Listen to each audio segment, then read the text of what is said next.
안녕하세요. 김성길 목사와 함께하는 GTS 말씀 묵상 시간입니다. 네, 벌써 한 주간이 다 지나고 오늘 7번째 주간의 마지막 날 묵상입니다. 마지막 날 묵상의 주제는 전체 기억하기입니다.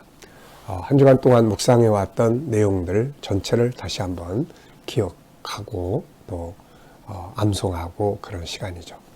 한 주간 동안의 주제 잘 기억하시죠? 이 주제는 그냥 단순한 주제가 아니고 우리의 삶을 변화시키고 발전시키는 주제들입니다. 익숙하게 연습하셔서 이 주제가 말씀을 묵상할 때만이 아니라 내 생활 속에서 항상 사용될 수 있는 그런 습관, 인식 이런 것들이 만들어지면 삶을 굉장히 아름답게 만들어갈 수 있고 변화시켜 갈 수가 있습니다.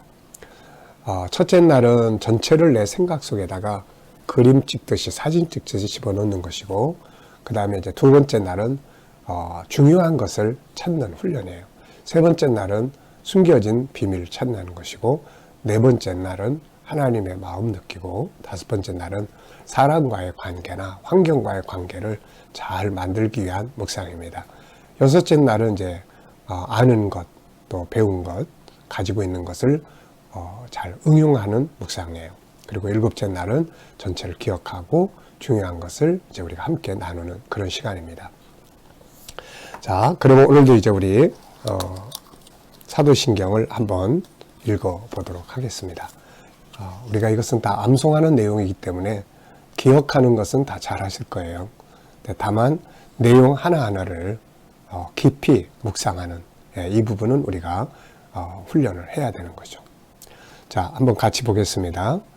전능하사 천지를 만드신 하나님 아버지를 내가 믿사오며 그 외아들 우리 주 예수 그리스도를 믿사오니 이는 성령으로 잉태하사 동정녀 마리아에게 나시고 본디오 빌라도에게 고난을 받으사 십자가에 못 박혀 죽으시고 장사한 지 사흘 만에 죽은 자 가운데서 다시 살아나시며 하늘에 오르사 전능하신 하나님 우편에 앉아 계시다가 저리로서 산 자와 죽은 자를 심판하러 오시리라.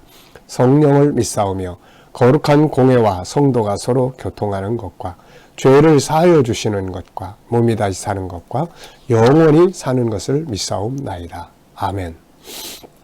자, 묵상의 방법에 대해서 계속 많이 말씀드렸죠. 묵상은 흐르는 물을 내가 딱 마시는 것도 있고 깊은 데 있는 물을 끌어올리는 것도 있습니다.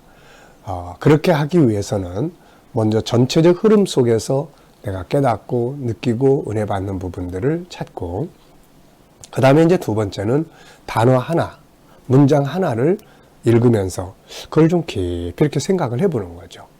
앞에 이야기 드린 것이 흐르는 물을 마시는 것이라면 지금 말씀드리는 건 깊은 땅 속에 있는 물을 끌어올리는 거예요. 그래서 단어 하나 속에 들어있는 생수, 문장 하나 속에 들어있는 생수, 그리고 여기에다가 질문을 이제 집어넣는 거죠. 전능하사.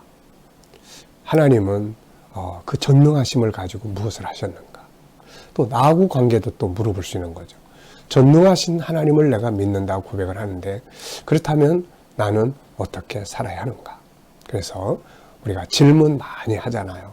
그래서 이렇게 세 가지 방법으로 묵상을 하시면 전체 흐름 속에서, 또 하나는 단어나 문장 하나를 놓고 그 다음에 하나는 질문들을 넣어서 묵상을 하시면 많은 은혜의 샘물이 내 안에 흘러 들어오게 됩니다. 자, 그러면 오늘도 우리 한번 정리를 해보도록 하겠습니다. 먼저 본문을 중심으로 세 가지 이상 질문을 만들어 보고 답해보자. 우리 GTS 묵상은 질문으로 이루어져 있고 매일 질문을 만들게 하고 있습니다. 그래서 이 질문들을 한번 생각해 보시면서 이 본문을 중심으로 해서 세 가지 질문 한번 만들어 보시기 바랍니다. 자, 저는 이제 세 가지 질문. 첫째는 사도신경에서 가장 중요한 것은 무엇인가? 네, 저는 내용보다는 사도신경의 그 특징이 무엇인가?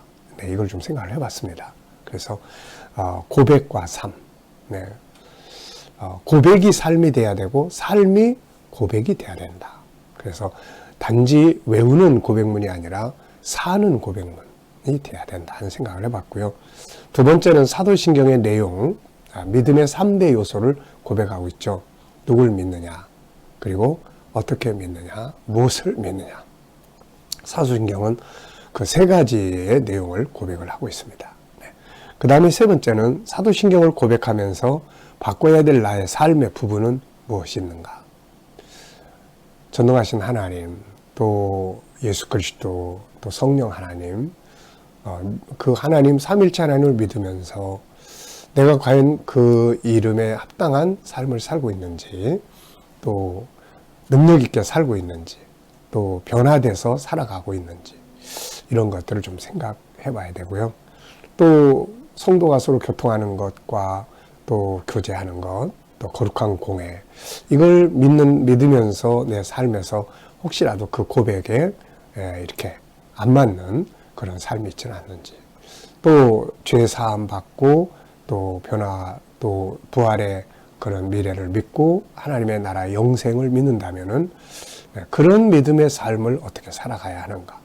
혹시 거기에 이렇게 상관없이 사는 그건 아닌가 하는 그런 것들을 좀 살펴보는 시간을 가졌고요. 자, 두 번째입니다. 본문을 묵상하면서 가장 기억에 남는 것 기록하기. 네.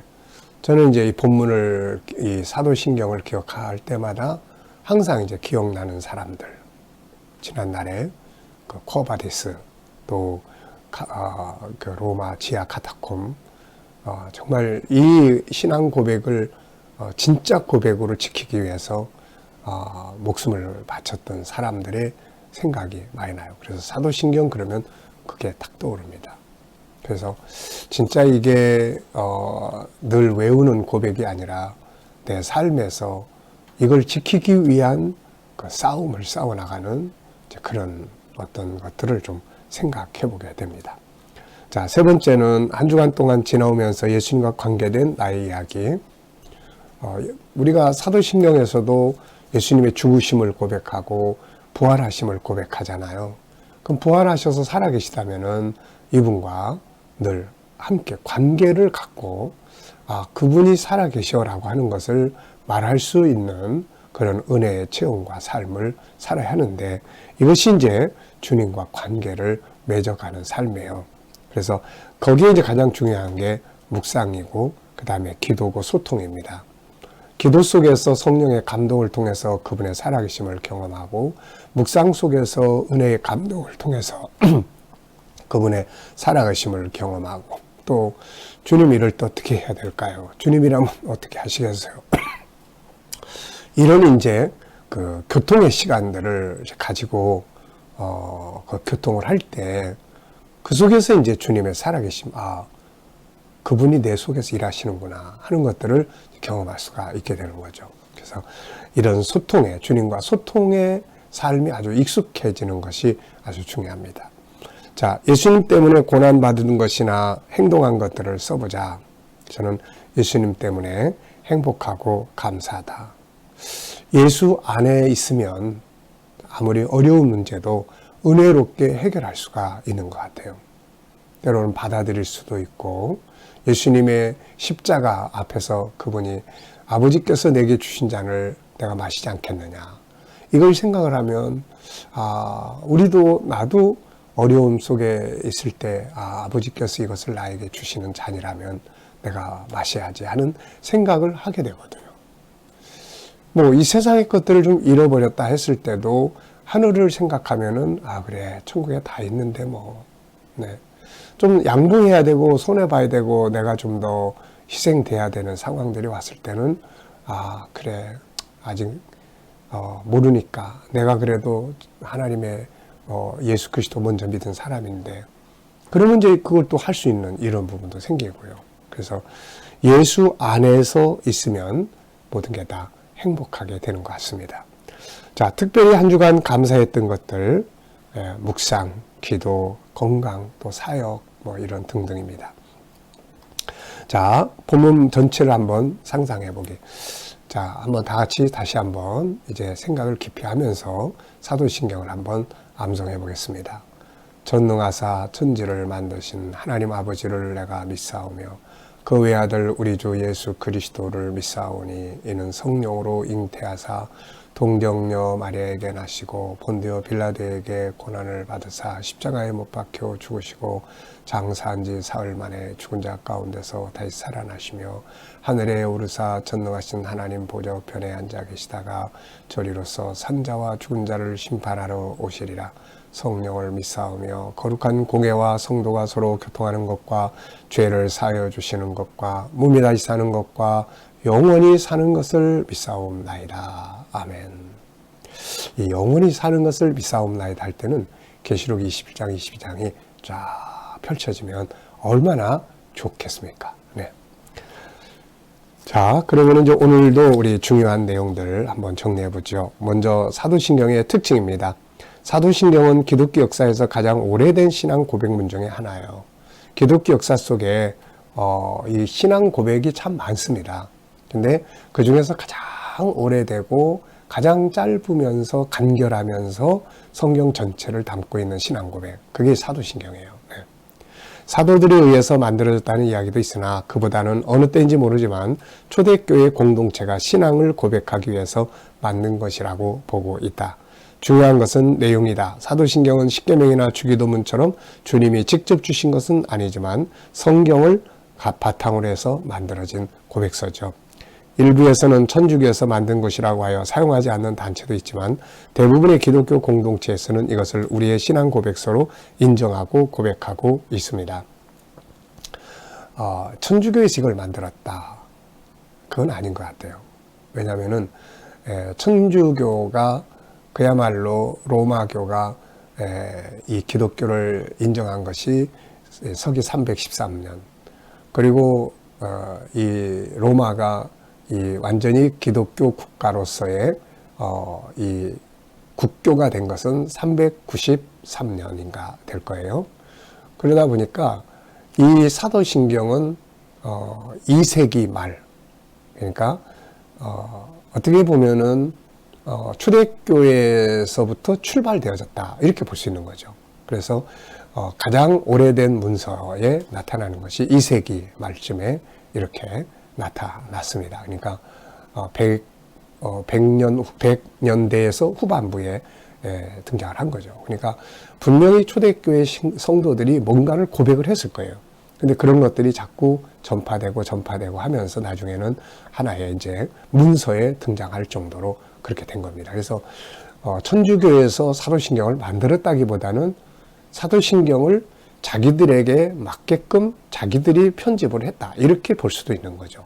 그래서 우리는 전혀 그들과 좀 다른 같은 신앙 고백문을 하지만 내용에 들어가 보면 예를 들어서 그들은 통공을 믿사오며, 근데 우리는 통공이 아니거든요.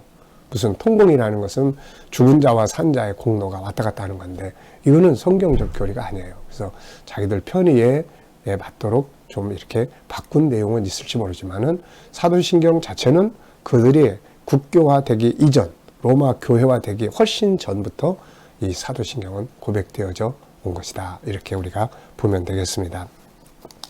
자, 내용을 보면은 이 안에는 우리가 지켜야 할 세 가지 중요한 신앙의 내용이 담겨져 있어요.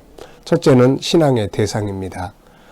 우리가 누굴 믿느냐 하는 건 참 중요한 거죠. 그래서 성부, 성자, 성령, 삼일체 하나님을 고백합니다. 그리고 이제 예수님의 고백을 굉장히 성경적으로 10가지의 내용을 쫙 정리를 했잖아요, 이게. 자, 그 다음에 이제 둘째는 믿음의 방법이에요. 어떻게 믿느냐. 믿음의 방법은 공동체를 통해서 이루어진다, 이루어지는 거죠. 그래서 거룩한 공예는 성도의 공동체인 교회입니다. 그래서 신앙은 개인적으로 받아들인 거지만 신앙생활의 유지와 성장, 보호와 활동, 특히 예배와 이런 것은 공동체를 통해서 이루어져요. 그래서 이 공동체 모임에 우리가 적극적으로 참여하는 것이 신앙의 한 중요한 부분이다, 이것을 믿는 거죠. 또 성도들이 서로 교제하는 것. 네. 그리고 세 번째는 이제 믿음의 내용이에요. 뭘 믿는가? 신앙은 누굴 믿는가? 뭘 믿는가? 어떻게 믿는가? 이 세 가지가 분명해야 돼요. 그래서 여기서는 이제 기독교의 핵심적 교리를 고백합니다. 죄사함 받는 것, 부활, 그리고 영생. 네. 이것보다 중요한 것은 없는 거거든요. 이게 빠져버리면 기독교가 아니에요. 자, 이단을 구별하는 방법. 모든 신앙은 그들이 믿는 것을 어떻게 고백하는가에 따라서 올바른 신앙인이 되기도 하고 이단이 되기도 합니다. 만약 우리가 이단에 속한 사람을 만났을 때 그들의 신앙 고백이 뭔지를 물어보고 우리가 고백하는 신앙 고백과 다르다면 그들은 이단임을 알아야 합니다. 네. 여기 참고로 맨 위에 보시면 일부 단체에서는 예수님이 죽으신 후에 저승이나 혹은 음부, 지옥에 가셨다가 부활하셨다고 하는 것으로 고백하고 있지만 이거는 전혀 잘못된 내용인 걸 알아야 돼요. 이건 천주교에서 이야기하는 연옥설과 비슷한 부분입니다. 예수님은 십자가에 달려 돌아가시면서 곧바로 그 영이 먼저 하나님의 나라에 갔다가 그리고 3일 만에 그의 육체와 영이 다시 결합을 하셔서 부활체가 되셨던 것이죠. 그래서 예수님이 죽으신 다음에 3일 동안 지옥에 내려가셔서 구약의 사람들에게 복음을 전하고 이런 것들은 성경에 대한 올바른 이해가 아니라는 것 우리가 꼭 기억해 두시기 바랍니다. 자, 그럼 오늘도 이제 한 주간 묵상 마치고 내일부터 또 이제 8번째 주간의 묵상을 기대하면서 이제 우리 기도하고 마치도록 하겠습니다. 기도하겠습니다. 주님 감사합니다. 오늘도 한 주간의 묵상을 잘 마치게 하시고 오늘 전체적 내용을 우리가 또 함께 살펴봤습니다. 늘 묵상에 성공하게 하시고 묵상을 통해서 주님과 교통할 수 있도록 은혜의 생수가 우리 안에 충만히 흘러 넘치게 하여 주셔서 시냇가에 심은 나무처럼 푸르른 믿음의 삶을 살아가도록 은혜 입혀 주시옵소서. 오늘도 우리 모든 성도들 주 앞에 모여 예배드리는 곳곳마다 하나님 함께하여 주시고 저희들 가운데 풍성한 은혜로 충만하게 하여 주옵소서.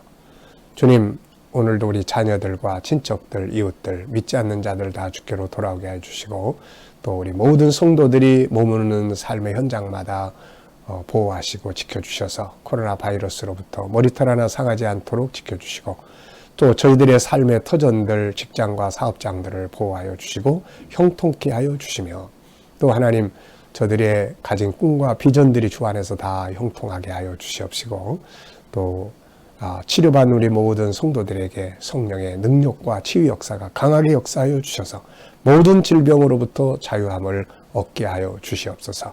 오늘도 하나님이 나라와 민족을 붙들어 주시고 또 이 땅에서 코로나 바이러스가 속히 소멸되게 하시며 지도자들에게 지혜를 주셔서 이 나라를 바른 길로 이끌어가게 하여 주시옵소서. 주님, 세계 곳곳에 있는 선교사님들과 저들의 사역 가운데 함께하여 주시고 오늘도 이슬람권, 공산권, 힌두권, 불교권에서 핍박받는 교회와 성도들을 지키시고 붙들어 주시옵소서. 감사하며 예수님의 이름으로 기도하옵나이다. 아멘.